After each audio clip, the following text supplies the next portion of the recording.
Assalamualaikum warahmatullahi wabarakatuh. Kembali dengan saya Sugiantoro. Jadi di sini pada kesempatan hari ini saya akan menjelaskan soal dari pertemuan kedua. Jadi yang pertemuan pertama itu alhamdulillah sudah saya jawab, dan sekarang saya akan coba jawab pertemuan kedua untuk soal mata kuliah rekayasa perangkat lunak. Baik, kita langsung lihat soalnya.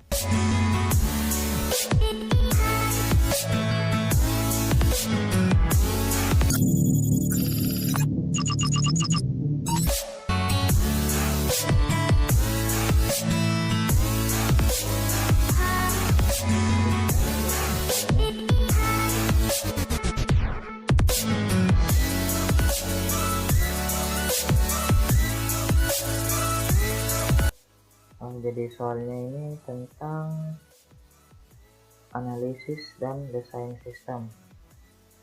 Jadi soalnya itu ada 7 nomor. Tapi saya sudah siapkan jawabannya. Saya akan coba jawab. Soal yang pertama, apa yang dimaksud dengan analisis sistem?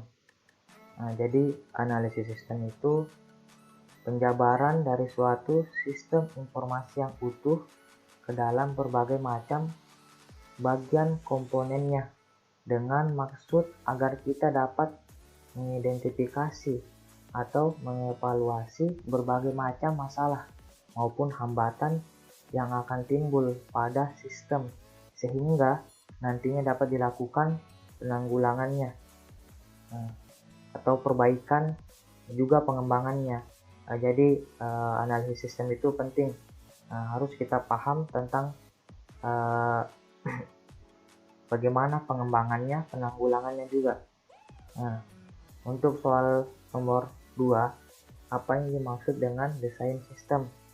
Jadi desain sistem itu tahap setelah analisis sistem dari siklus pengembangan sistem yang mendefinisikan dari kebutuhan-kebutuhan fungsional, persiapan untuk rancang bangun implementasi, menggambarkan bagaimana suatu sistem dibentuk yang dapat berupa penggambaran, perencanaan, dan pembuatan sketsa atau pengaturan dari beberapa elemen yang terpisah ke dalam satu kesatuan yang utuh dan berfungsi, termasuk menyangkut mengkonfigurasi dari komponen-komponen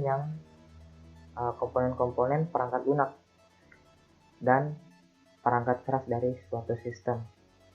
Jadi itu tentang desain sistem.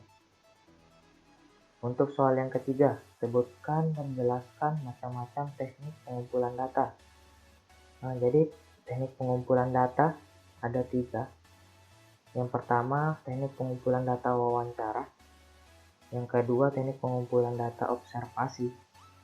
Yang ketiga, teknik pengumpulan data angket. Jadi untuk teknik pengumpulan data wawancara, wawancara itu merupakan teknik pengumpulan data yang dilakukan dengan mengajukan pertanyaan-pertanyaan langsung kepada subjek penelitian. Wawancara biasanya dilakukan dengan bertatap muka langsung dengan subjek.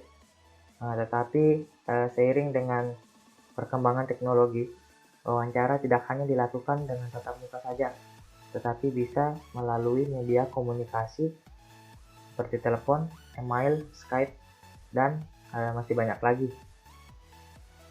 Untuk teknik pengumpulan data observasi. Jadi observasi itu merupakan teknik pengumpulan data yang dilakukan dengan mengamati secara langsung keadaan atau situasi dari subjek penelitian. Data hasil observasi bukan hanya dilihat dari sikap subjek penelitian saja, tetapi ada banyak faktor yang harus diperhatikan.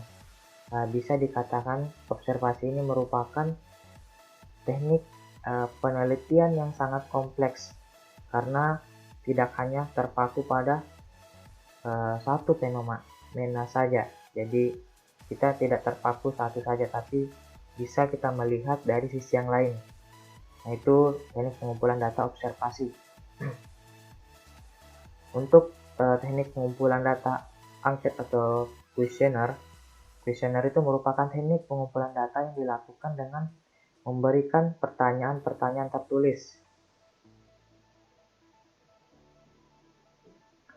Pertanyaan tertulis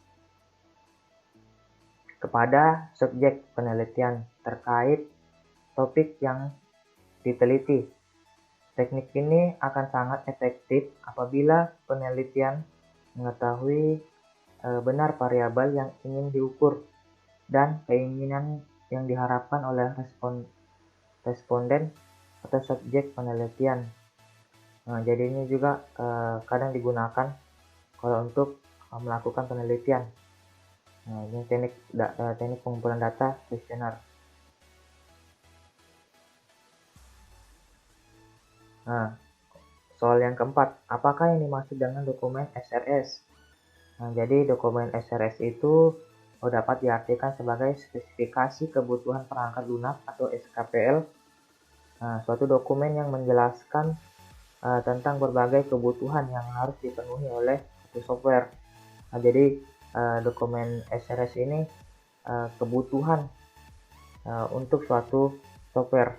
Nah, ini sangat penting, harus kita paham dokumen SRS itu. Nah, untuk soal yang kelima, apa saja isi dokumen SRS? Nah, jadi dokumen SRS itu ada introduction. Introduction itu memberikan pengantar mengenai spesifikasi, baik itu mengenai definisi, tujuan, serta pembaca yang ditargetkan untuk membaca RSS ini. Nah, poin yang selanjutnya, general description. Pada bagian ini dijelaskan mengenai perspektif produk, fungsi-fungsi produk, karakteristik user, dan batasan umum dari sistem. Nah, untuk poin yang selanjutnya, specific description, memiliki penjelasan. Jadi ada kebutuhan fungsional, kebutuhan data, kebutuhan kualitas sistem, batasan sistem, appendix, dan indeks. Nah, jadi kebutuhan fungsional itu bagian ini membahas mengenai kebutuhan-kebutuhan fungsional dari sistem digambarkan melalui use case. Nah, use case ini menggambarkan seluruh kerja fungsional dari perangkat lunak secara keseluruhan melalui semua pengguna yang menggunakan perangkat lunak tersebut. Nah, itu kebutuhan fungsional. Untuk kebutuhan data, bagian ini membahas mengenai data-data yang dibutuhkan dalam pengembangan perangkat lunak. Data-data ini mencakup semua data yang diperlukan oleh perangkat lunak dalam prosesnya. Jadi kebutuhan data itu sangat penting. Jadi dia memerlukan semua data-data yang mencakup agar perangkat lunak itu bisa terbentuk. Nah, jadi itu penting kebutuhan data. Nah, untuk poin selanjutnya, kebutuhan kualitas sistem. Nah, bagian ini menjelaskan secara spesifik faktor-faktor dari kualitas sistem yang tidak berhubungan dengan kebutuhan fungsional yang didokumentasikan melalui use case. Nah, jadi ini berbicara kualitas, bukan kebutuhan. Jadi ini kualitas dari kebutuhan kualitas sistem. Nah, untuk batasan sistem. Jadi bagian ini menjelaskan mengenai batasan-batasan yang ada pada sistem perangkat lunak secara keseluruhan. Batasan yang ada berupa batasan dalam arsitektur, desain, dan implementasi dari sistem. Jadi di sini ada batasannya. Nah, selanjutnya appendixes dan indeks. Pada bagian appendix dan indeks ini hanya ditambahkan lampiran-lampiran yang diperlukan dalam spesifikasi dari software ini. Nah, jadi manfaat dari SRS yaitu untuk menunjukkan kepada pembaca mengenai spesifikasi dari suatu perangkat lunak, sistem dengan jelas, serta kebutuhan-kebutuhan baik fungsional maupun non-fungsional, serta batasan-batasan sehingga dapat memberikan gambaran yang jelas mengenai sistem. Jadi soal yang keenam itu, buatlah sebuah dokumen SRS untuk pengembangan sistem informasi apotik. Nah, jadi studi kasus pengembangan sistem informasi apotik penyusun Yunita Hanafi. Ini adalah seorang mahasiswa juga. Saya ambil referensi dari mahasiswa juga. Jadi tujuan penulisan dokumen. Dokumen ini menjelaskan tentang spesifikasi persyaratan perangkat lunak sistem informasi apotik. Tujuan dari penulisan dokumen ini adalah untuk memberikan penjelasan mengenai perangkat lunak yang akan dibangun. Penggunaan dari dokumen ini adalah pengembangan perangkat lunak sistem jual beli obat pada apotik pengguna atau user dari perangkat lunak atau personil-personil yang terlibat dalam sistem. Dokumen ini akan digunakan sebagai bahan acuan dalam proses pengembangan dan sebagai bahan evaluasi pada saat proses pengembangan perangkat lunak maupun di akhir pengembangannya.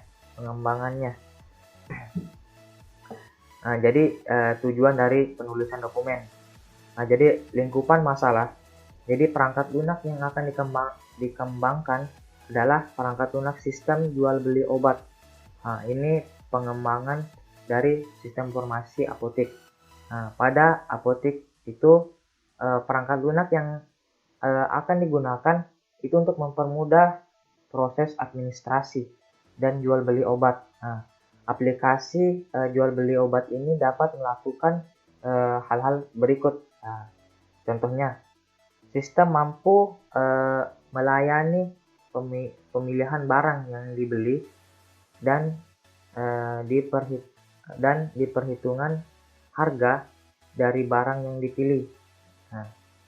Yang kedua, sistem mampu melayani pendaftaran untuk user yang ingin menggunakan fasilitas sistem. Ini sudah disediakan oleh sistem sendiri. Yang ketiga, sistem dapat melakukan pencarian barang sehingga user dapat dengan cepat mengetahui ketersediaan barang. Jadi ini kelebihan atau pengembangannya. Yang selanjutnya, fasilitas login. Jadi fasilitas login di sistem informasi apotik itu ada admin, karyawan atau kasir untuk menghindari penyalahgunaan hak akses. Jadi ini sangat penting, admin dan karyawan yang bekerja untuk mengelola sistem informasi apotik sendiri. Admin dan karyawan dapat melihat rekapitulasi hasil penjualan dan hasil pembelian. Jadi ini sama-sama bisa melihat hasil dari penjualan dan hasil pembelian. Admin dan karyawan dapat melihat persediaan barang. Ini sama-sama memiliki hak akses penuh. Jadi soal yang selanjutnya, soal ke-7, apa perbedaan pemrograman terstruktur dan pemrograman berorientasi objek? Jadi pemrograman terstruktur itu suatu proses untuk mengimplementasikan urutan langkah untuk menyelesaikan suatu masalah dalam bentuk program. Selain pengertian dari pemrograman terstruktur di atas, itu aktivitas pemrograman dengan memperhatikan urutan langkah-langkah perintah secara sistematis, logis, dan tersusun berdasarkan algoritma yang sederhana dan mudah dipahami. Yang selanjutnya, pemrograman OOP. Ini merupakan paradigma pemrograman yang berorientasikan kepada objek. Semua data dan fungsi di dalam paradigma ini dibungkus dalam kelas-kelas atau objek-objek. Bandingkan dengan logika pemrograman terstruktur. Setiap objek dapat menerima pesan dan memproses data, serta mengirim pesan ke objek lainnya.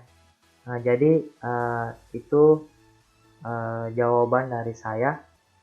Sekiranya bisa dipahami, saya minta maaf atas kekurangan cara penjelasan saya. Saya minta maaf. Mungkin sekian dari video yang bisa saya sampaikan. Saya tutup dengan ucapan wabillahi taufiq wal hidayah. Wassalamualaikum warahmatullahi wabarakatuh.